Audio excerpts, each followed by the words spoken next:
an entire neighborhood of panel replacement. So while they are doing some of that now, we are working with Craig and developing a program that we're going to try to do some of that smaller stuff in-house in the future.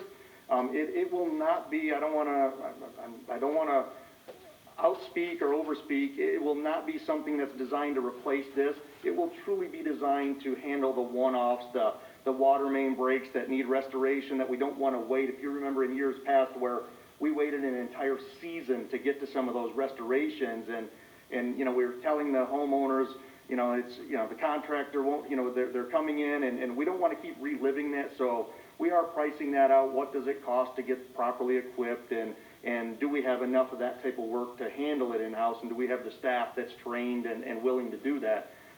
It'll likely be a four-man crew or a four-person crew, whether it's man or woman, something like that. But it's just, it's really early, but we are looking to do some of that work in-house. We did have a cement crew down here, do we? It's kind of a, it's not really a dedicated cement crew, but that's really what we'll be looking at. Somebody that well, virtually the entire summer, that's what they're doing, taking on these CRMs, leaving the bigger focus to the contractors. And that was going to be my point. We had a cement crew, and we still have it, because those guys love to do it. The problem that they were having, from me discussing it with them, is that they would go to work doing cement, and one of them would get called away to help cut a tree. You know, so they're splitting their, you know, so we got to have a dedicated crew. But I was going to ask you, what else do you foresee on the south end that we're going to be doing? Because there's a lot of work that needs to be done, besides Windy and Thurston. So that section over there, I don't even know what section is that, Chris? 22. What is it? 22. 22. We'll focus on that entire section before we leave. So we'll try to get everything we can in that entire section. But then after that, we're going to go to like the area of Beach Daily to Telegraph and Wick to Ecorse, that area. Okay, and then we're going to continue to move down that path from west to east. okay. And then next year's program would be, again, down, starting the south end probably, and move. Yeah, well, simultaneously, so we're talking about right now just concrete. Simultaneously, we will be bringing next meeting the asphalt plan. So we will be doing other sections of the city that are asphalt. It just so happens to be that the heavy majority of that area of the city of Taylor is concrete. Yeah. So as you kind of go The through... majority down there is asphalt. Correct. A couple questions. When it comes to subbing out, it's my understanding when you sub out that must be when the bids are submitted and back end, that if you're going to sub out, shouldn't that be in the bid? That if you're going to sub out additional work, someone, at least anybody's name that is in there that you're going to be subbing out has to qualify also? Yes. In this particular scenario, as the mayor mentioned earlier, there is an agreement between Al's Asphalt and Jasso. I might be botching the name, but so they are a qualified contractor. They actually performed all of the work last year. The exact form of ownership, partnership, what have you, we can ask Al's Asphalt that tomorrow. Al's Asphalt is the primary, so we will be dealing with them, and you know, they will guarantee the work. They have to stand behind it, the whole scenario. And I agree with that, but if they're going to sub out, that should have been in their contract. If they're going to sub somebody else, if there is a contract, right? So the contract is, and I think we're all talking about the same document. It's just because it's not a particular section of roadway that we're performing work on. It's based off of a bid spec.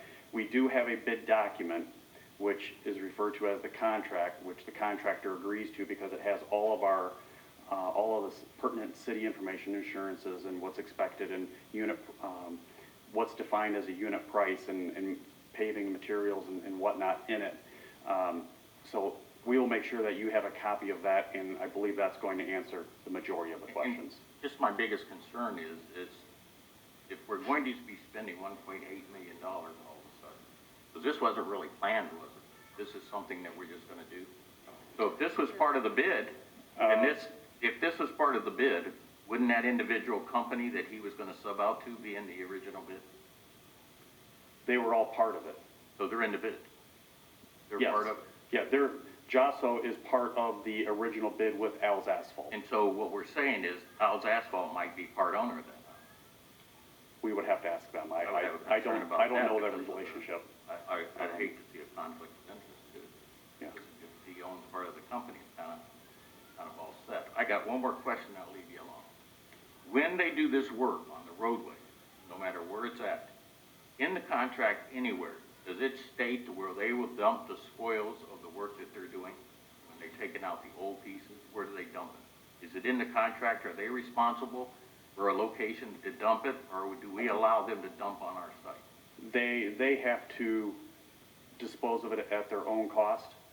We are not going to provide a dump site for them. So you're telling me that all the spoils would have to go to somewhere else and couldn't be dumped on anywhere in the city? If they sought approval from the city to dump those spoils and we approved it, then it would be acceptable. However, this is concrete, broken up concrete, which they typically will take that to a recycling facility so that they can recycle that concrete to make an aggregate out of it. And that then would reuse be, it. probably, shouldn't that be listed in any of the bids that are put out, that you're allowed to dump here, or you have to dump on your own? We specify that it has to be taken at, it's off-site. We want no part of it. That's their problem to get rid of it. Thank you. Mr. Chairman, as Craig indicated, this particular item is concrete, but like in the past, with the asphalt millings, we have requested that they partner with the city of Taylor, and we have placed them in areas like, I know at one point we did Holland Road, we did the shoulders with millings as opposed to gravel. They brought them in at no cost to the city of Taylor. They leveled them, graded them, and it probably gave us a more stable shoulder for a period of time. I know, Charlie, was that a couple years ago that they did that? 5 years ago. I think they also did some of the shoulder work on Morton View at one point in time. So there are times that we will request them, but typically they will take them to their own property and then figure out how the transfer occurs and where the transfer occurs. So where they ultimately take them, I'm not 100% positive. Right, if I'm not mistaken, council, everybody's been here with me, haven't we approved roughly $2 million every year for the last 8 years? It's pretty consistent. This is not a number that's much different. New. Yeah, I'm not questioning the amount, I'm questioning the documents Right, through which I what we've understand, approved but on I an just- annual basis. We've been doing this all along. Yeah, I'm good with it, I'm good, I just, like I said, I could, I could be mistaken, but as evidence of what I believed all along, I told Chris, where's the contract? So I've been thinking all along that I was gonna see a contract, so, but in terms of the approval and, picking a better, I think our residents would say the more we spend on the roads, the better, so I'm all for it. And can we get a list as soon as you have it of where they're all gonna be, as much as possible? Yeah, we can give you the general list probably tonight, tomorrow. In the council remarks, it does provide a list of Really? roads. Oh, Down on the second, let's It's a, see. yeah, it's Yeah, a Clifford pretty Campbell long Morton. paragraph with multiple streets in here, so, and I think the mayor's kind of detailed who's gonna go first, but there's, I don't know what the number is, there's gotta be 20, 30 streets on here, so. We're gonna try and accomplish as much as we can. So that kind of gives you the general area, the same thing that we just discussed. And we'll try to stretch it. We'll try to cover as much ground as we can, but also stretch our money, the best we can. There will be some decision-making that has to be made between Chris and Craig on some of the areas. Some of them that don't have real bad breakups, we may decide to try to joint seal and get a few extra years out of versus cutting the panel and replacing it now.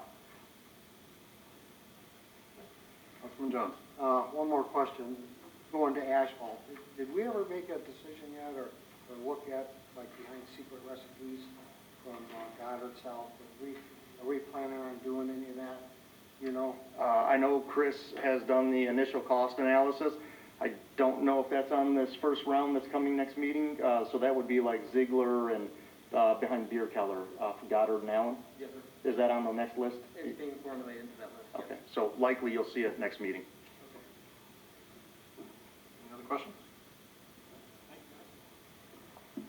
Item 6.19 is a motion to approve 123 Nets Annual Metro Act right-of-way contract with the city of Taylor. Questions on that? Because I forgot my glasses, so pair these up. Item 6.20 is a